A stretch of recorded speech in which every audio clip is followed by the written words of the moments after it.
Hello and welcome to this brand new series, Extra Time with In Scout Network. I'm Baker Lilivic and I'll be hosting with talking to a lot of different people from the game, professionals, people who've been involved with the business of the game, all about their journeys and career paths. And I'm delighted today to be joined by somebody who's made over 700 football appearances. He's won League Cups, an FA Cup, UEFA Cup. It's Frank Sinclair. How are you doing, Frank? Thanks so much for joining us. I'm good, Baker. Yeah, pleased to be here. Great topic that we're going to touch on today. So, yeah, really interested in getting into it and just sharing my experiences and what I do now. I'm really looking forward to chatting with you and hearing all about that. But I think it's right if we go back to the start. So, what was life like growing up for you, Frank? Yeah, it was great. I grew up on a council estate. My mum, who brought me up as a single parent, was a nurse. So she spent a lot of hours working at the hospital and stuff. Gave me a lot of free time on my hands, but I had an older brother and sister that kept me in check. And from a very early age, I was involved in football. From the age of 8 or 9, I can go back to I was playing for the local teams in South London. I was brought up in Clapham. I was born in Lambeth Hospital, brought up in Brixton originally, and then moved to Clapham when I was about 4 or 5 years of age, and grew up there until my teens. And yeah, no, I had a happy life. School was good. Loved playing different sports. I was into tennis. I was into basketball, obviously football, played a little bit of cricket as well. So I was a bit of an all-rounder at school, but fell in love with the game of football. And by the time I was 11 years of age, I was playing for my counties and districts for London and West London, and went on to have a trial with Chelsea and spend all my youth at Chelsea Football Club as an associated schoolboy until I made it as a professional. I mean, you obviously signed up for Chelsea from a very young age. Were you always a Chelsea fan then? Because I read that you also had trials at Arsenal and Wimbledon, but Chelsea was always the one for you. Yeah. I wasn't particularly a Chelsea fan growing up. I just loved football. But when I got to about the age of 9, I actually went on a school trip to Stamford Bridge and watched my first ever live game. And then obviously Chelsea was a club that was quite close to me. It was the other side of the bridge, but it was only within about 3 mile distance from Clapham, from where I was.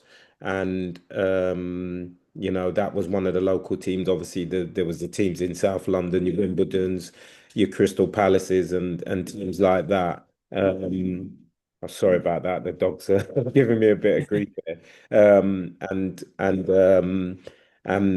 yeah, by the time I was 11 and joined Chelsea, that was a time when obviously things changed for me, as in supporting the football club and having a keen interest. Yeah, joining the club at 11 years of age and going back to the other trials I had, I was playing for West London and scouts were watching me, and there was an opportunity for me to go into Chelsea, Wimbledon, and Arsenal. And I went for all three trials, not to go into too much detail, but it was Chelsea was the one for me. The environment, the way I was made to be felt. Uh, it just seemed like everything was right. I didn't go back to Wimbledon and Arsenal after that first trial. And, I was from the age of 11 right through my school years up until I was 16. And, I was training at Chelsea 2 and 3 times a week and playing in their games program right the way through until I got an apprenticeship at the club. I mean, you went on an incredible journey playing as a youth player all the way through until 1990, and then I believe that's when you became professional with the club, and then went on to make a debut for Chelsea in 1991. hmm Yeah, great time. Really enjoyed my time as a schoolboy at the club before making it as an apprentice, and then getting my professional contract, and I actually signed a 5-year contract in my first contract I ever signed for Chelsea. So there was a massive commitment both sides, obviously from myself and from the football club, that they believed that I had a future at the club. And yeah, within the next year or so, I made my debut against Luton Town in a 3-3 draw at Stamford Bridge. Was really excited about that opportunity. And within the next couple of years, I've become a regular and one player of the year at the football club as a really young player, which was in joining a real small group of players that had come through the academy and actually won the Player of the Year award. So I was dead proud of that. And yeah, went on to win things. And obviously, I feel that, when Glenn Hoddle came to the club in the early 90s, um, I feel there was a massive shift in the club's fortunes. We got to a cup final, and then we went on to win the FA Cup, the League Cup, and the Cup Winners' Cup as well, which, was a springboard, I believe, to where Chelsea are now. I mean, it was the start of the success, really, and I bet it's amazing to be a part of that. But I thought it would be a good time to ask you this actually now, before we do touch upon the successes of your career with Chelsea. Of course, I bet you kind of look at it as that you were very fortunate with your journey coming through youth level and establishing yourself as a regular first teamer for Chelsea over the years. And there's a lot of players that aren't as fortunate and don't make it through the academy level. So how do you kind of view your personal journey, Frank? Yeah, I think there's a certain amount of fortune involved in it, being in the right place at the right time and getting the right opportunity, and obviously taking that opportunity. But I feel as well, if you do make it as a professional footballer, generally you've sacrificed a lot to get there. Yeah. I know what my sacrifice was, probably my childhood from the age of 11, really. I didn't really focus on having friends and going out and doing things socially with friends that I knew from in and around my area, because I was just so focused on my training program at Chelsea and improving as a player from a really young age. So you do sacrifice a little bit of your childhood to get to where you want to get to. So yes, there's fortune involved, but there's a lot of hard work and sacrifice as well. But I thoroughly enjoyed it. The pressures of making it as a footballer, the test psychologically that was thrown at you by the football club, just to test your strength in mentality, really. I feel like it all rounded me into being a good person and being strong-willed person throughout my whole life. It's and I mean, you obviously deserved it a lot as well, and then it went on to be an incredible career. So we'll touch upon the successes now. Jamie wanted me to mention that he was there that 97-98 League Cup final against Middlesbrough, which is where I'm based actually. Right. Teesside, of course, that 2-0 win in the League Cup final. You scored a goal. How was that, and how do you reflect on that day? Yeah, brilliant day. Obviously, I've been to Wembley 3 years previously, on a disappointing day when we got beat 4-0 by Man United. Cantona scored two penalties, and it was the first time the football club had been to a cup final in over 25 years. So to have that experience behind me and know what it was like to lose in the cup final, which was really disappointing, heartbreaking. To go back and actually win it in the fashion that we did and the style that we did. It was a brilliant day. It was topped off by me meeting Pele on the day, who was the guest of honor at our game. And yeah, obviously we went on to win other stuff after that. What would you say some of the highlights? And I mean, there was the FA Cup win against Middlesbrough again the season before, and a UEFA Cup win too. So, what would you say some of the biggest successes of your career? And do you just look back on all of these cups as the same? Really, all very Yeah, full, I just really look at them special. all as great achievements. The FA Cup, obviously the FA Cup's got something a little bit more special than the League Cup finals that I played in. It's more of a worldwide event, the FA Cup final. Yeah. So the build up to it, obviously the game, playing at Wembley, all of that side of it is more global. And yeah, that experience was probably one of my biggest achievements, as well as obviously playing for Jamaica in the World Cup in 1998 as well, which I see as a massive achievement as well for a Caribbean country to get to a World Cup finals, and obviously scoring at Wembley in the League Cup final for Chelsea was a personal highlight of my career. A superb header too, I must say. Not bad, not And bad. Yeah.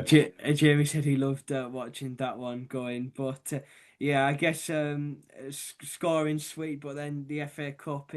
I guess there was once a time, wasn't there, when the FA Cup was like the biggest trophy in football. Yeah, it was. Yeah. Apart from obviously the European Cup, when you're looking at club level football, there was the FA Cup, and yeah, basically what the Champions League is now, which has gone to a different level of a competition. But generally, for me, the FA Cup was historically the game that everybody watched. I think you'd get over, 100 million people worldwide watching that competition. So for me, that was definitely a massive achievement playing in that competition as well. It's an amazing competition, and like you say, so many highs. But as well as the highs, as a professional footballer, I imagine there's a lot of setbacks too. So are there any setbacks that you experienced along the way in your career? Apart from injuries, um, yeah, I had some setbacks with injuries, etc. I missed a full season with a shin splint injury, so it was just a muscle issue that I had within my shins, that I was out for over a year with. That was a big issue, but generally in football setbacks, I mean, it was a big wrench for me to leave Chelsea Football Club Mm. after being there for 15 years, from the age of 11 to 26. Um, it was a massive wrench for me to leave there, but at the same time, I thoroughly enjoyed my time at Leicester City. 6, brilliant years I had at Leicester City, which, we had um, a couple of relegations, but we got promoted to the Premier League. We won the League Cup with Leicester as well, and I actually played more games for Leicester than I did for Chelsea in those 6 years. So, I thoroughly enjoyed that time as well. It was a very successful spell at Leicester, like you say, moving there for £2 million as well. Mm. After leaving Chelsea, which in the market back then was a decent sum of money. Yeah, yeah, it Yeah. was. I think well it ended up rounding up to 2.5 million, which at the time was a record signing for Leicester City. So, the club showed massive commitment towards me, how much they wanted me to come to the club. Martin O'Neill was obviously a big factor in that as well. And sometimes you look at things and where I was at Chelsea, even though I'd had two incredibly successful seasons, Chelsea were going in a different direction when you think about the players that we were signing. That pre-season that I left, we signed Marcel Desailly from AC Milan. Um, uh, who else did we sign? Brian Laudrup from Glasgow Rangers, Albert Ferrer from Barcelona. So the club was starting to sign real top players. And what I didn't want to be was a bit part player for Chelsea. So it was a big wrench for me to make that decision. I had a long-term contract at Chelsea, so I could quite easily have stayed and fought for my place or been a bit part player. But one thing that I always valued in football generally was playing.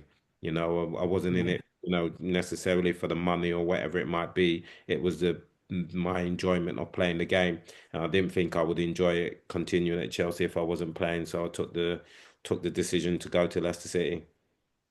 I guess it's like in all walks of life, really, things evolve, things journeys do come to an end, and you enjoyed a very successful spell at Chelsea. We mentioned the things that you won there, and then moved on to Leicester City and enjoyed a successful time there. Yeah, yeah, exactly. And like I said, I was going to Leicester City at an ambitious time. I knew the club was having plans to build the new Walker Stadium.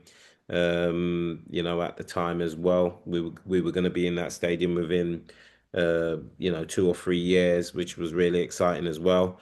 So I could only see the club going in the right direction, and I thought that I could play a massive part in that as well.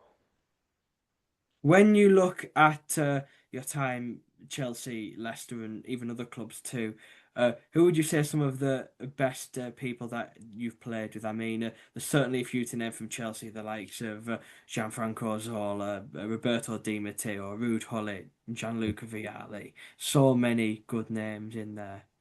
Yeah, too many to mention, really. When you think about, I was very fortunate to play in an era at Chelsea where, you know, a lot of fans look at it as the most they call it sexy football, like the sexiest football that the club played under Ruud Gullit, under Gianluca Vialli, and under obviously Glenn Hoddle as well. I had some incredible, managers at the club as well. And the one name that obviously sticks out for me that's is a common question is who's the best player that I think I ever played with, and that would be Gianfranco Zola, someone that's still a close friend of mine. And the good thing about football, you can build friendships with people after you finish playing. When you continue whichever walk of life you decide to go down afterwards. And I've been fortunate enough to still have people that I'm still associated with that I played with at Chelsea, at Leicester, etc.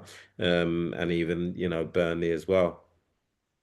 He was an incredible player and so many names. So I bet it's quite a tough question whenever you do get Yeah, asked that. But you mentioned Burnley there, Huddersfield, Lincoln, Wrexham. You went on to enjoy successful spells with all of them clubs as well. If we kind of talk about yourself coming out of football, well, not coming out of football totally because you're still involved with it now, but the yeah, end of your playing career. yeah. Um, can you tell me a little bit about what you've done now and what you do now and what you've gone on to do since coming out of playing the Yeah, game? so I was quite fortunate that when I towards the back end of my career at Wrexham, that's when I started thinking about, whether I'd want to go into coaching. I was heavily involved in media at the time. I was doing a lot of work for Chelsea TV, which hence gave me opportunities to work at Sky Sports and the BBC and stuff like that, which I really enjoyed the analysis side of the punditry. And you get treated really well in that environment. So that was something that I thought would probably be my future.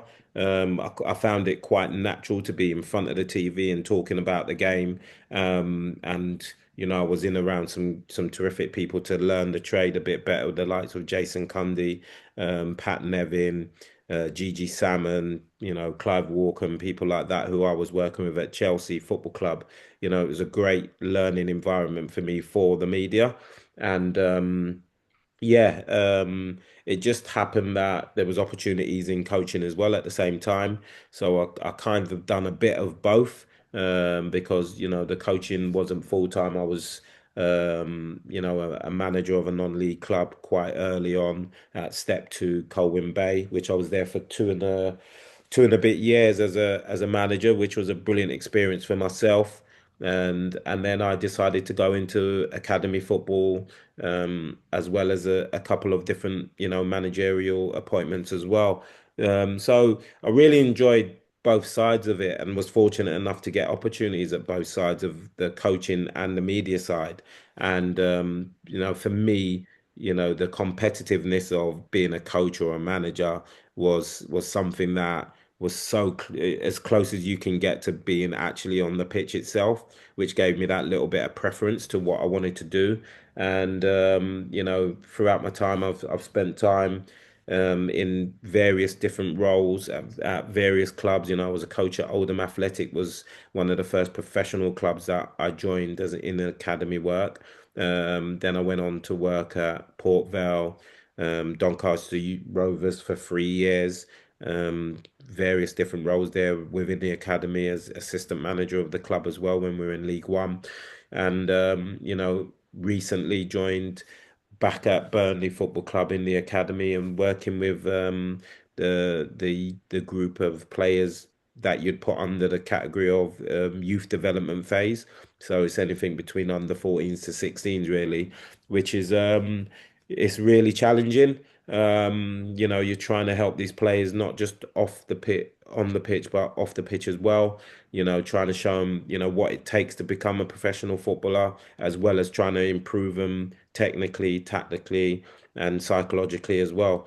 Um, so yeah, it's for me, it's a really important role. Just a role just before they become scholars, and you move on to being full-time footballers. Yeah, it's exciting because obviously Burnley's just gone back to the Premier League, and also we are gone back to a Cat 1 status club, so we'll be playing against all the best teams in the country as well. So yes, it's exciting. We're in pre-season now and preparing ourselves for the new season.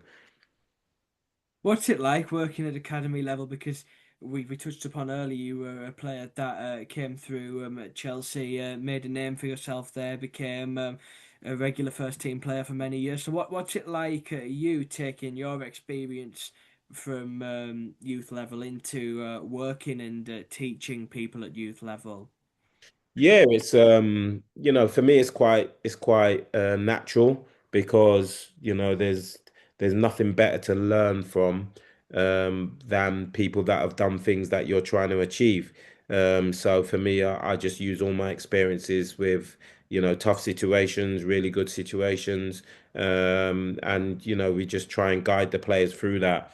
Ultimately, the players will be as good as they're gonna be, whether that's good enough for the football club or not. You find out later on down the line. But what we try and do is, like I say, guide the players, encourage them, and more than anything, make sure that they're enjoying what they're doing.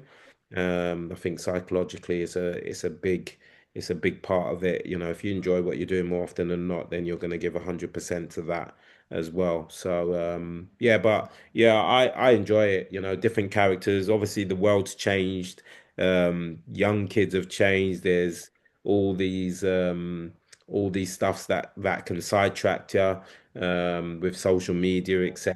as well. The things that you have to focus on, making sure that players are doing the right things in those sort of environments as well. But yeah, no, I thoroughly enjoy it. And I bet it's fun, given, like you say again, the journey that you've been on and everything. And one thing that I'd like to ask you about with working at academy level is, we need to touch upon this because of what In Scout represents, and it's almost like what's it like working with players that when they don't make it, because it's something that I don't think gets a light shone on it as much as it Mm. should do, because we've heard some tragic stories about things, even like suicide, when players haven't made it. So Yeah. and I know from your own experiences as well, your son didn't make it when he was on trial at clubs. So what's it been like working at academy level and even as a parent too, like you mentioned earlier with players, and what do you try to get when there's potentially a situation when a player hasn't made it? Yeah, so I think, first and foremost, you have to understand that, you know, every player in the academy, the statistics are against them actually making it as a professional footballer. Mm. I think that's the first understanding that they need to know, the parents need to know, that it's going to be very difficult. Not saying that you can't do it, but what you're Yeah. saying is the odds are stacked against you. So that's something that's very clear from the beginning. And then it's obviously there's a lot of support psychologically with the players. Um, you know, the program is set up to help the players as much on the pitch as off the pitch. Sorry, as much off the pitch as on the pitch as well. And there's different obviously phases where you focus on different things. And I think, me being in the youth development phase, I think it's a big part of the psychological part of it because they're very close to becoming, full-time footballers in the scholarship program. Um, the support's brilliant now, compared to the days that, I was coming through academies where if there was an issue, you were pretty much told to suck it up and get on with it. I think now the support's a lot better, and also it's about not just trying to make good footballers, but it's also about trying to create good people as well. Yeah, So it's absolutely. about, I've heard and obviously witnessed a lot of great experiences where players have not made it as footballers, but they've used the skills from the program that they've been in for so many years to go and achieve things in different, in a different environment and become a professional in a different thing, whether it be business or whether it be, a trade or whatever that might be. But there's great things that they learn that they can take on with them to be successful elsewhere. So yeah, there's obviously tough stories. My experience as a parent, my son was at Man United's academy from the age of 5. I know obviously the commitments that he made training, the commitments that my family made to support him with that, to get him to training as a young schoolboy. And he lasted there till he was 12 years of age and then got released. So that was a tough time for him, obviously accepting that for the first time, that rejection for the first time.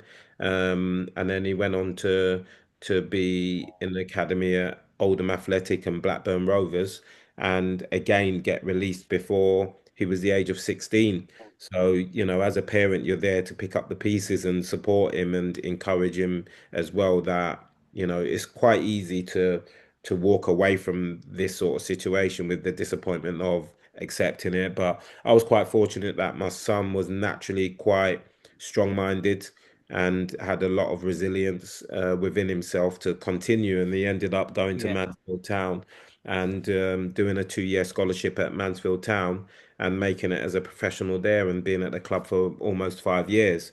So, yeah, I've seen that side of it as a parent, and I've obviously seen that side of it as having to deliver those disappointments at times as a coach as well, which is never a great scenario to be in.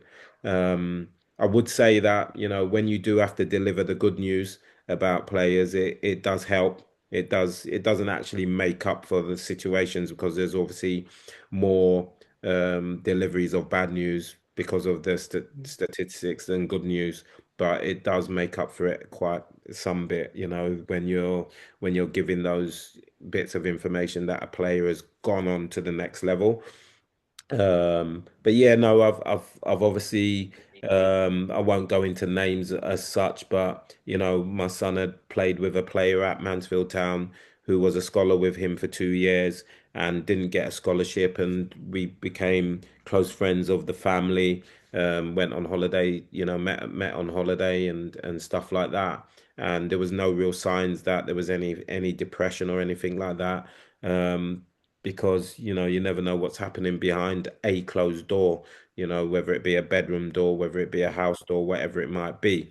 And yeah, it was disappointing and very heartbreaking that this lad did, took his own life, which affected my son, which affected probably everybody that he was associated with, obviously his family. To this day, they'll be questioning themselves every day, what did they miss? So it is very difficult, and there's a lots of other different stories of that sort of scenario happening. Fortunately, it's a small percentage compared to the players that get released and actually go on and do something else. But there's always going to be them situations where, some players, it's all or nothing for them, and it can be a tough time. I think the way that you've put that there, Frank, is absolutely perfect because it's obviously one of them things. I bet it's so tough for a player when they first get told that they haven't made it because it's like we go back to the sacrifices that you give and the training and everything, and you've really set your sights on it. So I bet it's very disappointing, but it's like you say, encouraging that people can still make use of these skills that they've learned and go into a successful career, whether it be in business, in a coaching aspect of the game, or even going to non-league and still have a good Yeah, career there. There's plenty of great examples of players that have played at a low level and still had a very successful career. So I think it's encouraging that it's not the end of the world and you can still go on to be very successful, even if you haven't made it at the top club like Chelsea or Man United or yeah. anywhere like that. No, I mean, I'm a big believer that if you can earn a living out of playing football, whether it be full time, um, then you're amongst the elite in the country and the world when you look at the amount of actual professional footballers there are. My son plays at, step one. He's at York City at the moment, and they're a massive club for that Yeah, level, but he's a full-time footballer. So he is within that elite, not a number of players that are actually earning a living out of the game because it's very difficult, very competitive. So he's having a successful time there, and thoroughly enjoying his football. And these lower league clubs are as professional as they possibly can be, yeah. within their means and finances. So that's number one, the first thing that I'd say about that. And the second thing as well is I think it's really important at academy levels that the news that you're delivering to these young players is not a surprise. So I think long gone are the times where you just say well done to every player and leave it like that, and then shock someone 5 years down the line and say we're not taking you as a professional footballer because they won't understand why. So that a lot of the information that is given to the players is broken down, whether it be through analysis, whether it be through coaching, or whether it be through the psychological programs that you have at your football clubs. I think it's really important that you tell players what they need to do to make it as well. So they're very clear, the parents are really clear that, this is what I need to do, otherwise I probably won't make it as a player because the ones that are surprised are probably the ones that are more disappointed than others. So it is, the program is really detailed in the information that you give back to the players, that there is no surprises, whether it be a good decision you're going to make or a bad decision. Sorry, a positive decision that you're going to give to a player or a negative decision. I think the important thing is that they're not surprised by that. So it's like making them aware really of what's to come and showing them signs. Yeah, Yeah. absolutely. Yeah. And like you say, your son at York City now, that's amazing that he's doing well there. Of course, a big club now for where they are, and it looks like they're just on the up. And it's like if you offered like a lot of people that like football that don't play it in the chance to be a pro for York City, I'm sure they'd immediately snap your hand off at that opportunity. Yeah, absolutely. The Yeah. levels, for me, it's the League Three, and one day we may see the EFL take it on board and recognize it as League Three because there's not much difference between, the Conference, National, and League Two. When you look at all the clubs that are in and around them, yeah, it's it's a massive club from what my experience of the outside of going to watch my son play last season. Obviously, they lost in the playoff semi-finals to the team that eventually got promoted, Oldham Athletic. Um, and yeah, for me, it's like I said, it's you can still earn a decent living out of the game, and still focus on your future as well. and be able to support yourself and your family, etc. That type of level. So for me, it's a professional league that's only growing. And most of the teams, the big teams in there, they want to get in the football league and go through the football league. And there's great examples of, recent Stockport and Wrexham, what they've done has been incredible in the last 3 or 4 years as well. Absolutely, it's really competitive down there now, and it's a really good footballing league, that league now, and Mm.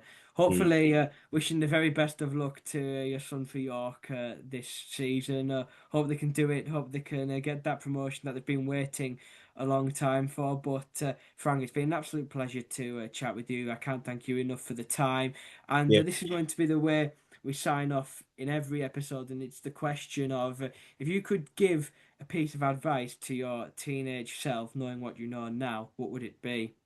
Um, don't leave home. Be the first one to say I left home at 17 years of age and moved and had my first house by the time I was 18, 19, I think 19, I think was the first time I had my first house. So I left home very early and put a lot of responsibility on myself and probably done that too early in life. So the first thing I'd say is stay at home for as long as possible as advice to a teenager, save more money and that side of it. And obviously, yeah, look after your finances through your career. And as far as the footballing side of it, I think I gave everything. I thought I played at a decent level. Obviously, affected, I believe, every club that I played for, and I always gave 100%. And that's why I've got such a good um, relationship with most of the supporters for every club that I ever played for. I think they witnessed me give 100% as much as I possibly could at every club I played for. But yeah, those would be my little bits of advice to a teenage Frank Sinclair. Really good pieces of advice there. And once again, Frank, thanks so much for chatting with me. It's been a pleasure to speak with you today. All right, top man Baker, appreciate it.